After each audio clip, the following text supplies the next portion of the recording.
3. 결과와 원인을 뒤집기. 원인이 없이는 결과들도 있을 수 없지만 결과들 없이는 원인도 없다. 원인은 자신의 결과들에 의해 원인으로 만들어진다. 아버지는 당신의 아들에 의해 아버지가 되신다. 결과들은 자신의 원인을 창조하지 않지만 그 원인의 원인작용을 확립한다. 이와 같이 아들은 자신의 창조주께 부성을 드리고 자신이 드린 선물을 받는다. 그는 하느님의 아들이기 때문에 하느님이 그를 창조하신 것처럼 창조하는 아버지이기도 할 것이다. 창조의 순환에는 끝이 없다. 그것의 시작과 끝은 같다. 그러나 그것은 시작도 끝도 없이 자신 안에 모든 피조물의 우주를 담고 있다. 부성이란 곧 창조다. 사랑은 확장될 수밖에 없다. 순수는 국한되지 않는다. 장애물이나 한계 없이 영원히 한 곳에 갇혀있지 않는 것이 순결한 자들의 본성이다. 따라서 순수는 몸의 속성이 아니며 한계가 있는 곳에서 발견될 수도 없다. 몸은 순수의 결과들에 의해 치유될 수 있으며 그 결과들은 순수 자체만큼이나 무한하다. 하지만 모든 치유가 일어날 수밖에 없는 이유는 마음이 몸 안에 있지 않다는 인식 때문이다. 마음의 결백함은 몸과는 전혀 무관하고 모든 치유가 있는 곳에 있다. 그렇다면 치유는 어디에 있는가? 치유의 원인에게 치유의 결과들이 부여되는 곳에만 있다. 병이란 원인 없음에게 결과들을 부여하여 그것을 원인으로 만들려는 무의미한 시도이기 때문이다. 하느님의 아들이 병들었을 때는 항상 자신을 자신의 원인으로 만들려고 하고 자신이 아버지의 아들이 되도록 허락하지 않는다.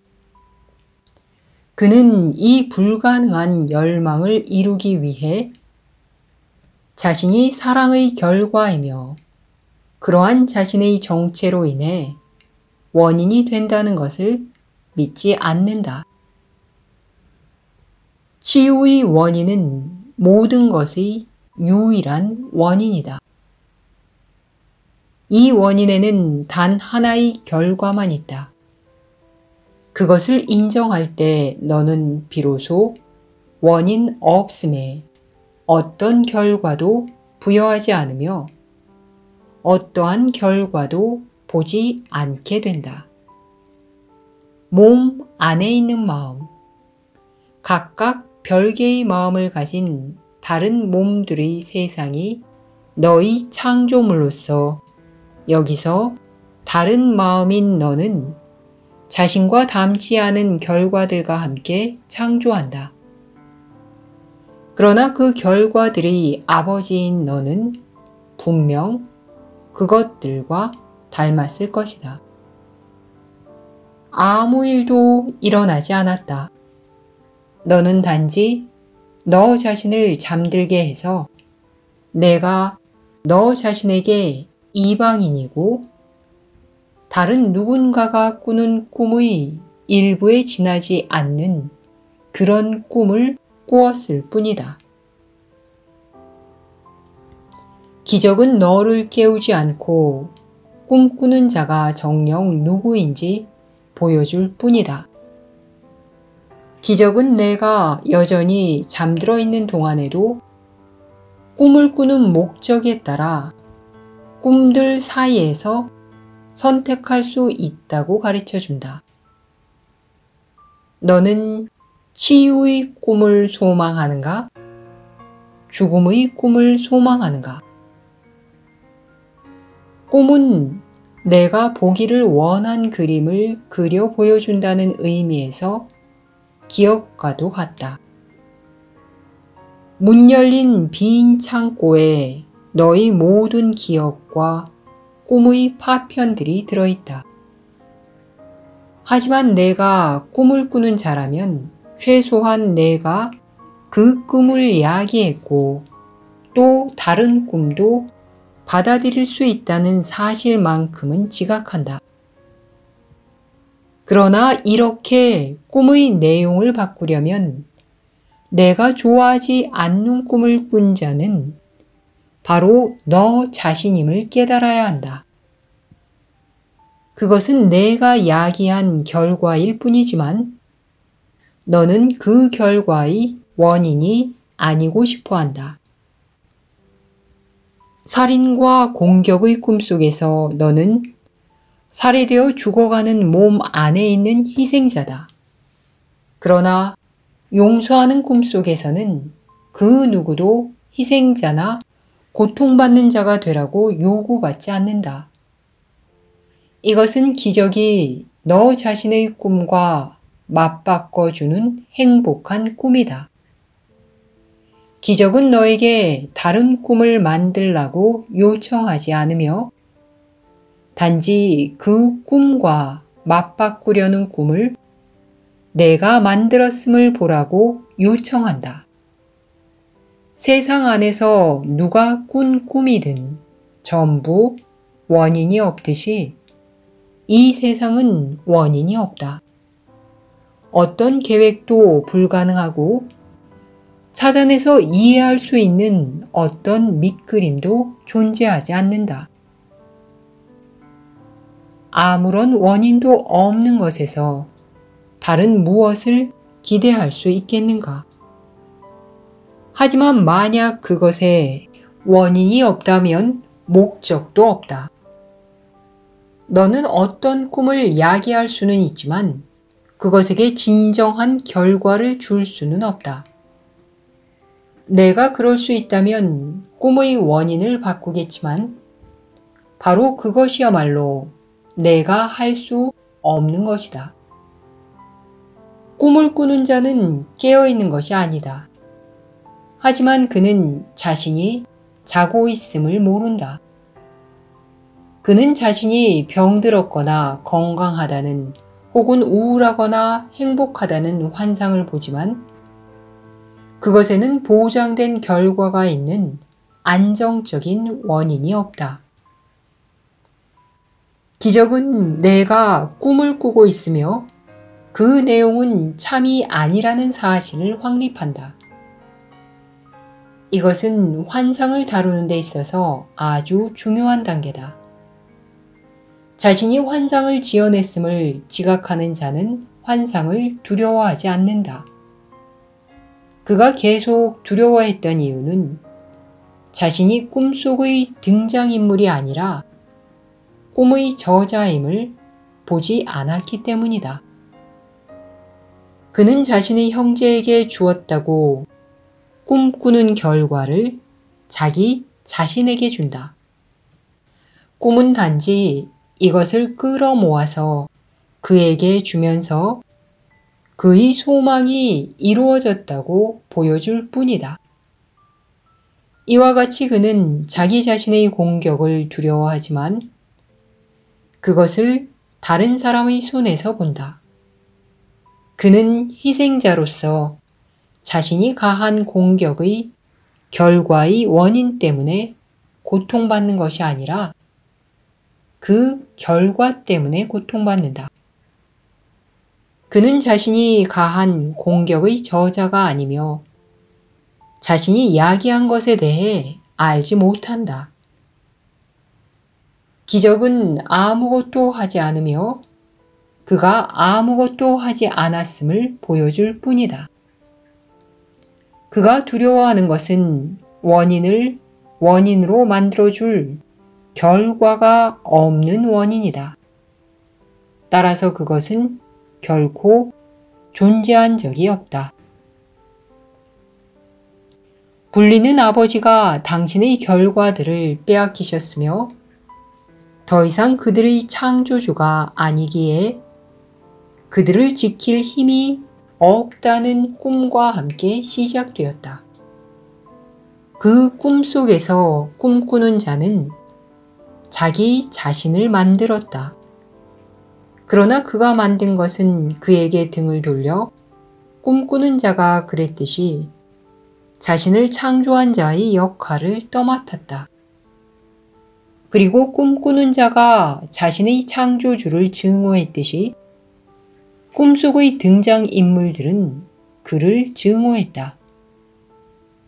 그의 몸은 그들이 학대하는 노예다. 꿈꾸는 자가 몸에 부여한 동기를 그들이 자신의 것으로 받아들였고 몸이 그들에게 가할 복수 때문에 몸을 증오하기 때문이다. 그들이 몸에 가하는 복수야말로 꿈꾸는 자가 꿈을 만든 자일 수 없음을 증명하는 듯하다. 결과와 원인이 먼저 갈라지고 이어서 뒤집힌다. 따라서 결과가 원인이 되고 원인이 결과가 된다. 이것이 분리의 마지막 단계로서 이로부터 분리와 반대 방향으로 진행하는 구원이 시작된다. 이 마지막 단계는 그 앞에 지나간 것의 결과이지만 원인처럼 보인다. 기적은 원인에게 결과가 아닌 원인작용의 기능을 되돌려주는 데 있어서 첫 번째 단계다. 이러한 혼동이 꿈을 만들어냈으며 이것이 지속되는 한 너는 깨어나는 것을 두려워할 것이기 때문이다. 또한 너는 깨어나라는 부름도 듣지 않을 것이니 그것은 두려워하라는 부름으로 보이기 때문이다. 성령이 너에게 배우기를 청하는 모든 레슨들처럼 기적은 명백하다. 기적은 성령이 너로 하여금 배우게 하려는 것을 실내를 들어 보여주고 그 결과가 내가 원하는 것임을 보여준다.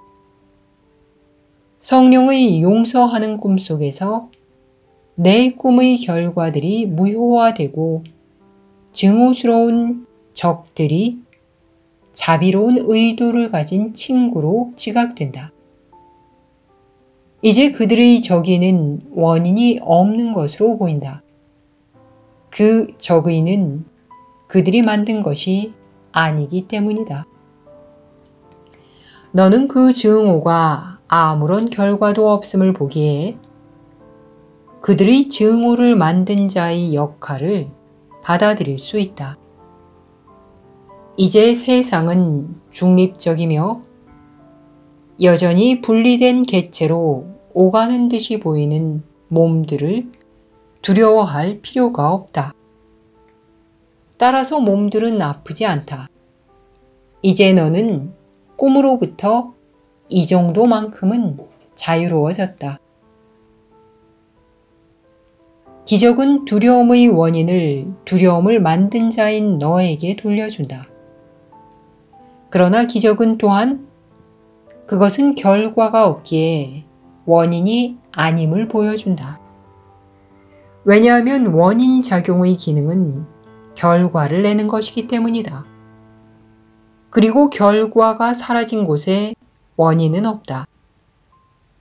이와 같이 기적은 마음이 병을 만들었으며 마음이 만든 것의 희생자 혹은 결과로서 몸을 사용하였음을 보여줌으로써 몸을 치유한다. 하지만 레슨의 반만 가지고서는 전부를 가르칠 수 없을 것이다. 몸이 치유될 수 있다는 것만을 배운다면 기적은 쓸모가 없을 것이다. 기적은 이런 레슨을 가르치라고 파견된 것이 아니기 때문이다. 내가 배워야 할 레슨은 몸이 병들 수 있다고 생각한 마음이 병들었다는 것. 마음이 투사한 죄의식은 아무것도 이야기하지 않았기에 아무런 결과도 없다는 것이다. 이 세상은 기적들로 가득 차 있다. 기적은 모든 고통과 고난, 죄와 죄의식의 꿈, 바로 옆에서 빛나는 침묵 속에 서 있다.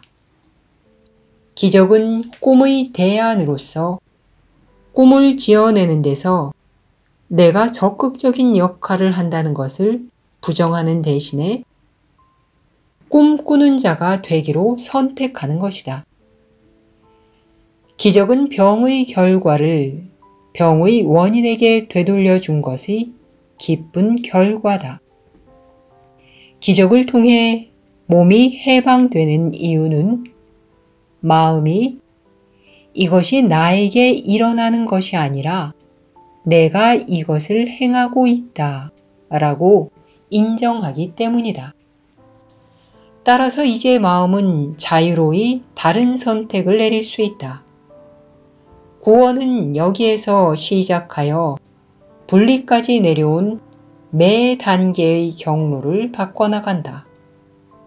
그리고 마침내 모든 단계들을 되밟아 올라가서 사다리가 사라지고 세상의 모든 꿈꾸기가 무효화될 때까지 계속 진행될 것이다.